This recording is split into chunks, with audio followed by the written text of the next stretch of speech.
Hello po, Manuel Bapoli.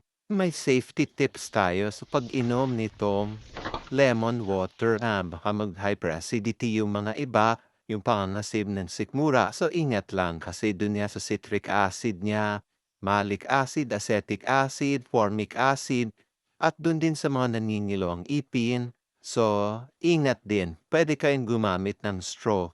Kasi medyo dahil nga acidic, so yung dun sa enamel ng teeth natin, ah, baka lumipis ng konti.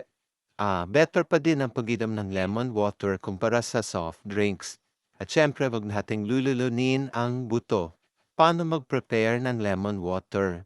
So, half lemon, kalahati nito, hiwain niyo ng manipis at ilagay niyo sa 1 litrong tubig. Tapos saka niyo iinumin yung tubig.